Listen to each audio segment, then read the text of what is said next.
Ya, pemirsa untuk mengetahui perkembangan terkini dari Arab Saudi, kita segera bergabung dengan Bapak Eko Hartono, Konsulat Jenderal RI di Jeddah. Assalamualaikum, Pak Eko. Waalaikumsalam warahmatullahi wabarakatuh, Mas Ya, Prabu. semoga selalu sehat, Pak Eko. Ya, yang pertama kita mohon update, Pak, tentang eh, yang kita ketahui bahwa Menteri Kesehatan ini kan sekarang sedang melobi Arab Saudi ya, Pak ya, agar bisa menggunakan vaksin Sinovac dan Sinopharm saja tanpa perlu menggunakan booster. Nah, sejauh ini Pak, bagaimana Pak progres lobbynya? Ya, memang sejak beberapa lama tim dari kedua belah pihak, terutama dari Kementerian Kesehatan Arab Saudi dan Kementerian Kesehatan Indonesia, telah melakukan pembahasan, terutama terkait dengan izin masuk ya. Jadi yang dalam situasi sekarang memang yang paling penting adalah kalau kita mau menjalankan umroh mengenai vaksin. Nah, ini sedang dibahas antara kedua belah pihak karena kita memang terus terang berbeda tentang penggunaan vaksinnya kan, vaksin yang kita gunakan. Nah, kalau di Arab Saudi, 4 vaksin yang digunakan selama ini yaitu Pfizer, Moderna, AstraZeneca, dan Johnson Johnson. Sementara Indonesia kan menggunakan kebanyakan Sinovac dan Sinopharm. Nah, ini sampai sekarang memang terus terang Saudi masih mengatakan bahwa bagi jamaah asing yang mendapatkan 2 kali vaksin di luar yang dipakai oleh Saudi, itu diminta untuk menggunakan booster. Nah, Mhm. boosternya apa? Boosternya 1 di antara 4 yang dipakai oleh Saudi.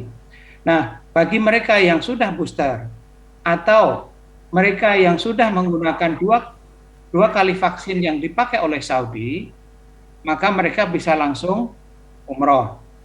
Nah, bagi mereka yang tidak menggunakan itu, artinya 2 kali vaksin seperti misalnya Sinovac, boleh masuk, tapi mereka harus karantina. Itu tadi yang disebutkan oleh Bapak Menteri, Mhm. karantina 5 hari. Nah, ini yang sedang kita coba lobby dengan Saudi, bagaimana pengaturannya. Ya, ya syukur-syukur nanti Saudi akhirnya kemudian juga mengizinkan ya, mudah-mudahan mengizinkan misalnya Sinovac tanpa Booster karantina. Nah, Pak ini ya. yang sedang kita coba sedang kita tunggu ya. Nah, hasilnya gimana nanti kita coba tunggu dulu. Ya, kita harapkan demikian Pak Eko, karena kan di Indonesia kebijakan tentang booster ini masih belum umum Pak ya, masih belum bisa berlaku bagi masyarakat umum begitu. Apakah juga pihak Kementerian Kesehatan dari Arab Saudi mengetahui tentang bagaimana kebijakan booster di Indonesia? Tahu persis, mereka kan memiliki juga perwakilan di Jakarta ya, ada kedutaan besar Arab Saudi di Jakarta. Pastilah mereka sudah menyampaikan ke pusat, ke Riyadh ini, bagaimana kebijakan kita. Mhm. Nah, ini yang coba kita ketemukan, karena mereka juga tahu bahwa booster ini sampai sekarang juga penggunaannya masih terbatas kan, hanya untuk tenaga kesehatan, itu pun belum semua. Jadi Betul. memang ini satu pertanyaan yang krusial, yang penting yang harus kita bicarakan dengan pihak Saudi. Ini sampai sekarang mereka juga masih kekeh masih mempertahankan posisinya. Nah, ini coba kita cari jalan keluarnya. Ya, semoga bisa segera menemukan titik komprominya Pak ya, karena memang karantina 5 hari adalah masalah biaya juga bagi banyak jamaah umroh Pak ya. Betul, betul, betul. Apalagi kalau waktu pelaksanaan umroh kan terbatas ya, Ya, ya. antara 10 sampai 11 hari. Oke. Jadi kita bisa bayangkan kalau kemudian dikurangi dengan 5 hari karantina, berarti kan hanya terbatas. Kalau dari sisi waktu sendiri Pak Eko, sudah ada kepastiankah kapan jamaah Indonesia ini bisa kembali beribadah umroh? Sampai sekarang belum. Jadi tadi itu terkait dengan hasil pembicaraan kita dengan pihak Saudi.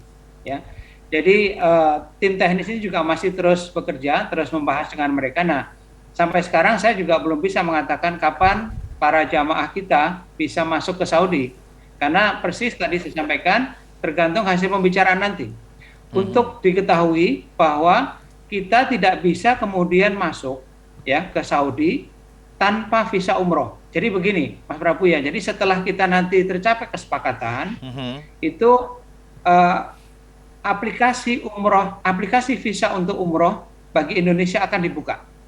Ya, dengan Hmm. itu maka para travel yang akan memberangkatkan para jamaah itu kemudian mendaftarkan para jamaah dalam aplikasi visa itu. Iya, Nah, iya. baru dalam aplikasi visa itu sudah harus mencantumkan vaksin, izin Mhm. vaksinnya. Nah, ini yang belum ketemu kan. Begitu nanti izin vaksinnya ketemu, langsung bisa aplikasi untuk visa umroh, baru bisa berangkat. Tanpa itu mohon jamaah jangan berangkat sendiri-sendiri. Tidak lagi seperti dulu, di mana kita bisa datang ke sini Mhm, tanpa visa umroh. Ya, mhm. itu nanti akan terlunta-lunta di sini, tidak akan bisa masuk Masjidil Haram. Saya pastikan ya.